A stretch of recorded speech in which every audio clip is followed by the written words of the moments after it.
I don't like hiding in the closet all the time. I think the people who hide in the closet are scared to come out because they don't want to be chastised or put down.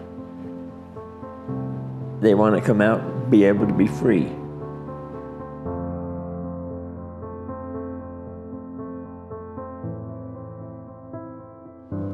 They think there's something wrong with us. They think that it's not normal. Yeah, there's just something wrong, whether it's, mostly they think it's medical. You know, you got the wrong gene, or you got the wrong chromosome, or something like that, or you know, they don't understand how you got it.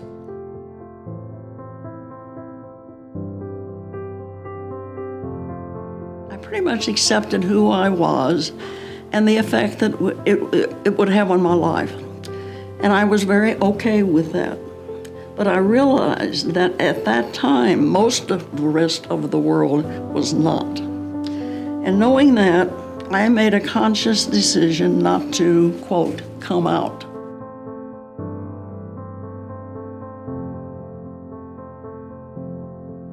A lot of the kind of mainstream media portrayals of the LGBT community or the LGBT folks in our life tend to be younger.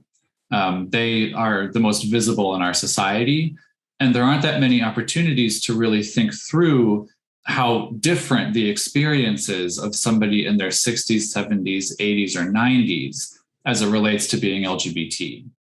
I'm not an activities kind of person, although I did some kind of a painting of a flower here. I don't see it anyway, and that, but I come up like they had beating this yesterday morning. I just come up and chit chat.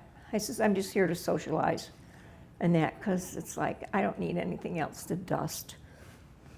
So then this is our dining room, which is huge and nice, and oh, no, Angelita. And that.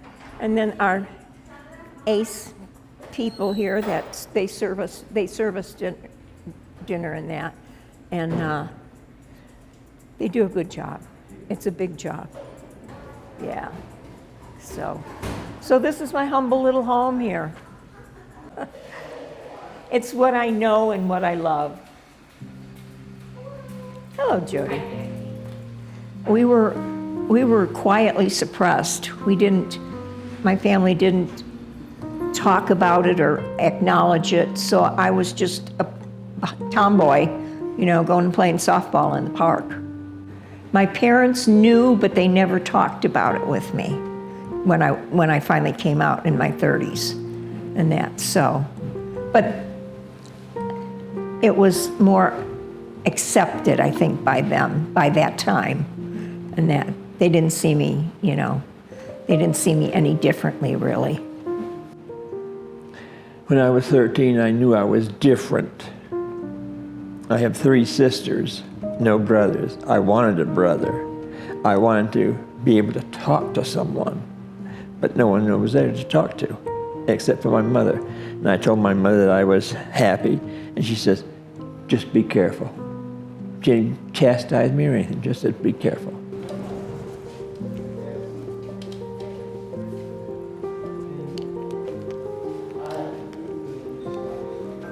This is my table. How long have you been sitting here? Ever since I've been here. 4 years. No one ever tries to take it? Nope, they know. This is their picture. They know it's my table. Have you always said the word happy? Well, I was scared coming out. I didn't know who I could talk to, what I could say that would make them leave me alone. Thank you. I didn't know any, per se, lesbians or gays in Vermont.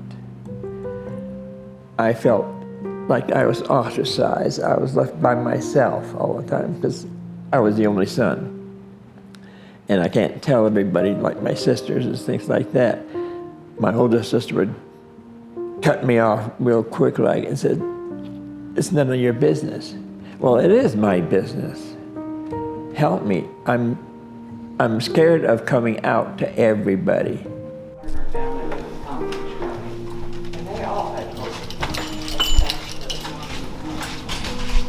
It's not very big, but I think it's very nice.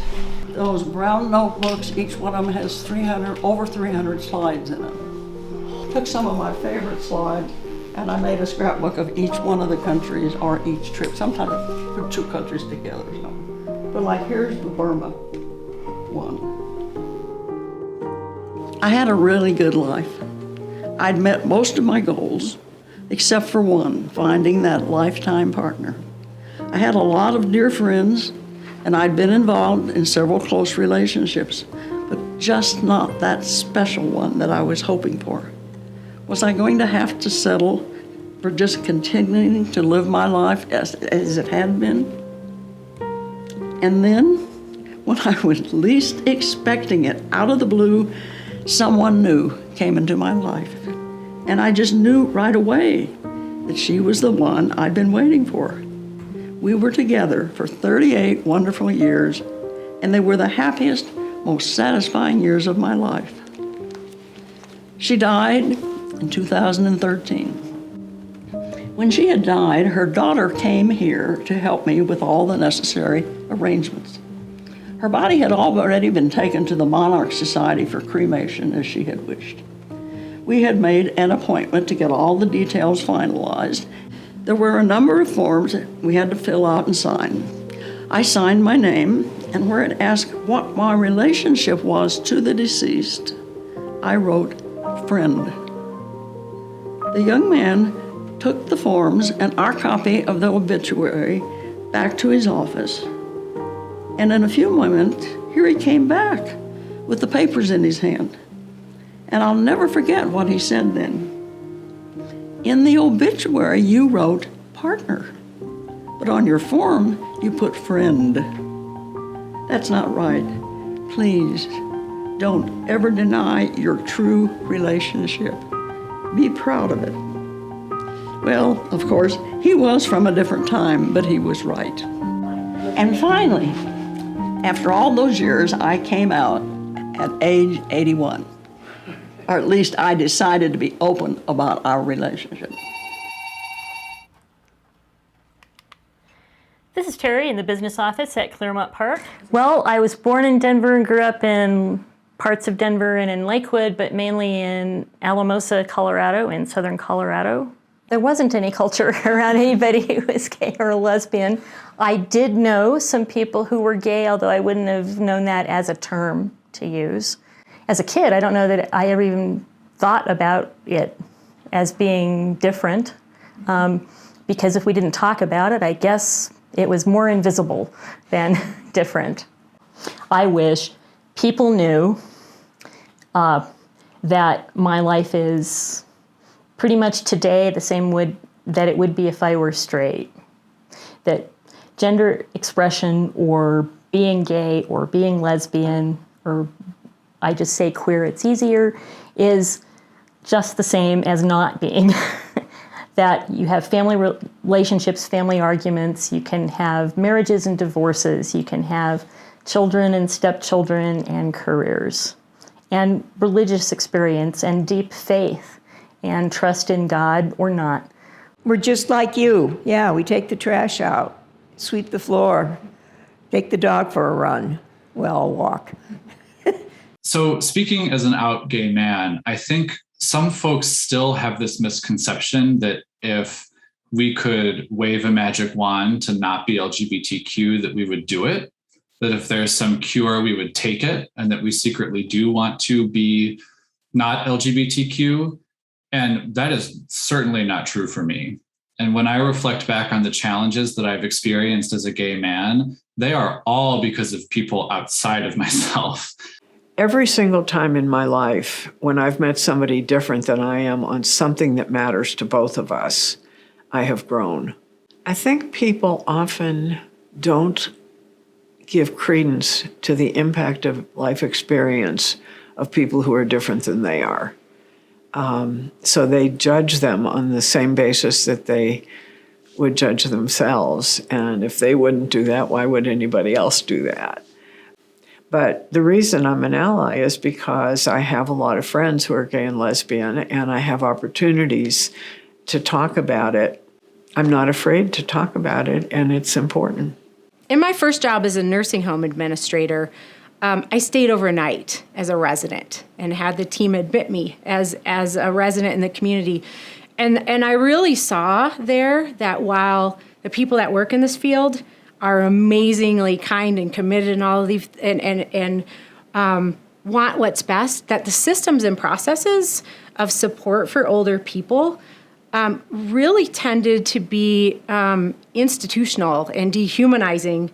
And when I went home after that experience and cried, and then had to sleep for days because I was sleep deprived, I realized that there was a lot of change that needed to happen. I realized that in our field, sometimes we call our places communities. You look at the sign out front and it says so-and-so retirement community or senior living community. But there's work to be done on really figuring out how do we become community builders? How do we foster that sense of citizenship and accountability to the whole with the people that live and work in the communities? How do we make sure people have influence on their community? And again, have true belonging and shared emotional connection.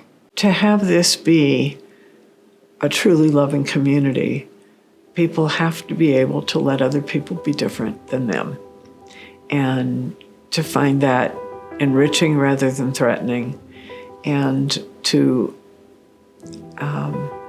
open their hearts to that. Hi, Nancy. How was lunch? When I moved to Denver 9 years ago, I started here as a temp, and I really liked it. I always knew I wanted to work in nonprofits. I didn't know I wanted to work with elders until I really started working with them, and then I found a passion for it. I was like, this is really great. I really want to change aging, and CLC is a really great place to do that. So I've been here at Dayspring for 8.5 years now. I've known through the years a lot of people that have worked here that I had worked with earlier who all really appreciated the vision and the connectivity and how everybody pitches together in each of the CLC communities, and I wanted to be a part of that. CLC, I think, has always had a commitment to inclusivity and diversity. When I think about some of the founding folks, the men and women who founded the organization, they were from a specific culture, a specific faith group, but their intention always was to create a place for other people also to receive the kind of care that they envisioned.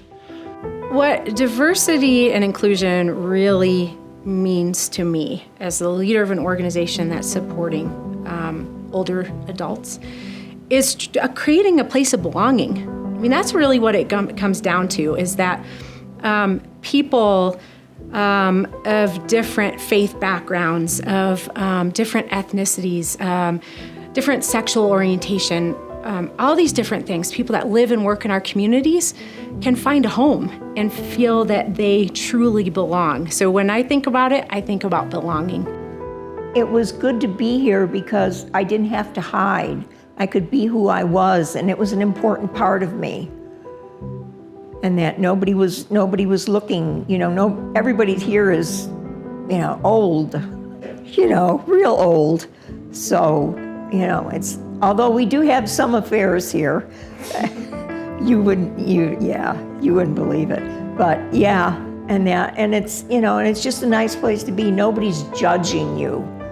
I've been out for 4 years at least since I've been here. I have one very close friend, June. I told her that I was gay, and she didn't say anything.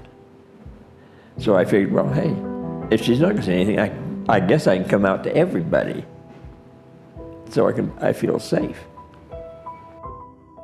So I think sometimes when people think about LGBTQ training or cultural competency, they think that the goal is to be perfect and to never make a mistake.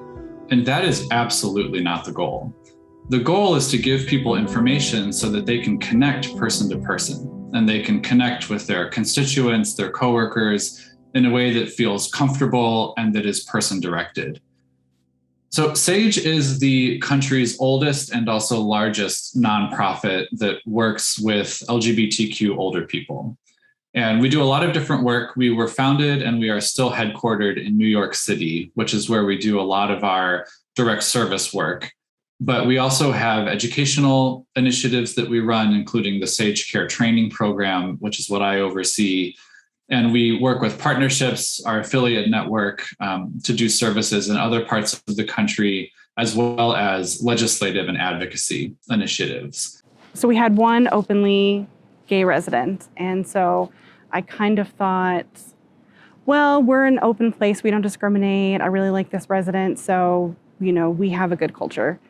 And then I attended a SAGE training called Marketing Your Community to LGBT Elders in 2017 that really talked about creating open spaces for residents where they could have conversations, where they could, making it more intentional.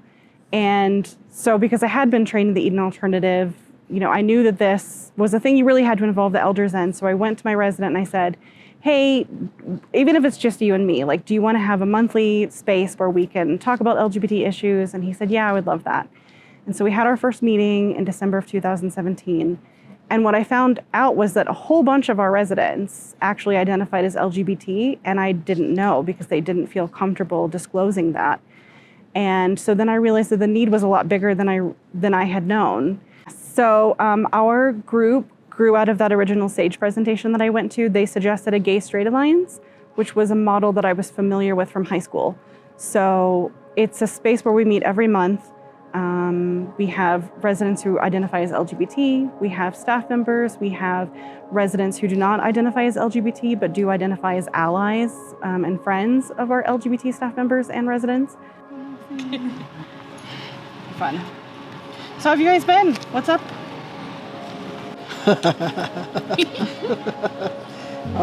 Going to meetings and things like that, and just enjoying the summer while it's here. All right. So our LGBT plus friends group is having a picnic.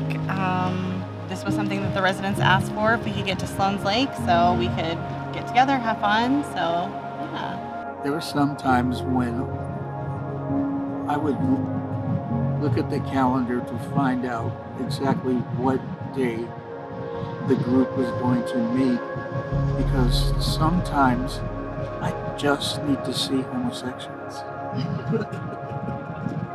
It's good that people they're friendly, they're warm.